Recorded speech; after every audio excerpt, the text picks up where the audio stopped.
দিন দিন কমে আসছে দিনাজপুরের হিলি স্থলবন্দরে আমদানি রপ্তানি বাণিজ্য। একসময় যেখানে 4 থেকে 500 ট্রাক পণ্যের আমদানি হতো, এখন সেখানে আমদানি হচ্ছে 50টি ট্রাক। ব্যবসায়ীরা বলছে দিনে দিনে কিছু আমদানি হলেও রপ্তানি একেবারেই কম।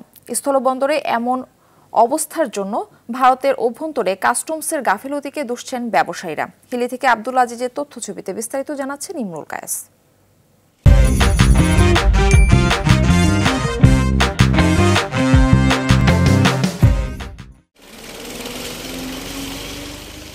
স্থলবন্দর হিসেবে ঘোষণা করার পর দেশে আমদানি রপ্তানিতে ব্যাপক হারে অবদান রেখে আসছে হিলি শুল্ক স্টেশন। শুরুতে বিভিন্ন ফল ও যানবাহনের যন্ত্রাংশ আমদানি হলেও সময়ের সঙ্গে সঙ্গে আমদানি পণ্যের সংখ্যা বৃদ্ধি পায়, পাশাপাশি শুরু হয় রপ্তানিও।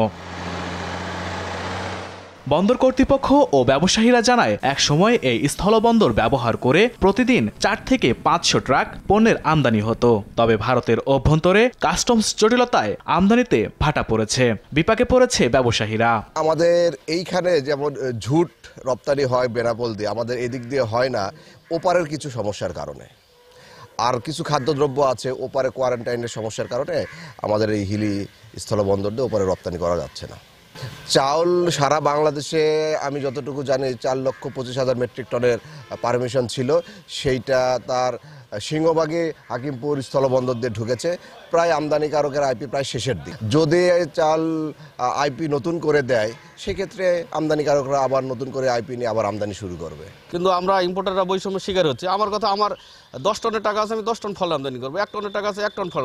সরকারের এই দ্বিমুখী আচরণের জন্য আসলে আমরা ব্যবসায়ীরা ক্ষতির সম্মুখীন হয়ে যাচ্ছি। সরকারের যে মেগা প্রকল্পগুলো বড় বড় প্রকল্প ছিল, সেগুলো হচ্ছে আপাতত বন্ধ আছে।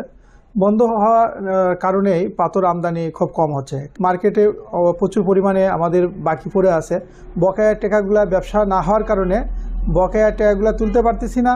এই কারণে আমরা হেলিপোর্টে যারা আমদানিকারক আছি সবাই ক্ষতিগ্রস্তের মধ্যে আছি। এদিকে আমদানি বাণিজ্য কমে আসায় বন্দরের রাজস্ব আয়ও কমেছে।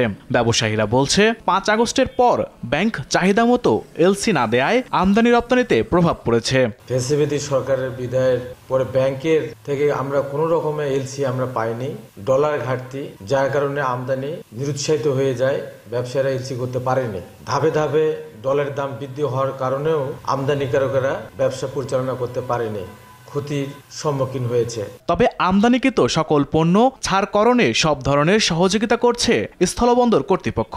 যেমন পেঁয়াজ, রসুন, আদা, এটা আমদানি একটু কম এবং আমরা খুব দ্রুততার সহিত শুল্কায়ন সম্পন্ন করে মাল ছাড় করতেছি, যাতে উক্ত পণ্যগুলি মার্কেটে বিক্রি করে জনসাধারণকে স্বল্প মূল্যে বিক্রয় করতে পারে। রপ্তানি, এখানে কিছু পণ্য রপ্তানি ছিল, তবে বর্তমানে রপ্তানি প্রায় শূন্যের কোঠায়। কারণ ইন্ডিয়ান কাস্টমসের ওপাশে রপ্তানিযুক্ত পণ্যর কোয়ারেন্টাইন না থাকার কারণে ওখানে আমদানিকারকরা বিভিন্ন রকম সুযোগ সুবিধা থেকে বঞ্চিত হয়ে যাওয়ার কারণে আমাদের দেশে এক্সপোর্টাররা রপ্তানি করতে বাধাগ্রস্ত হচ্ছে। ইমরুল কায়েস, RTV।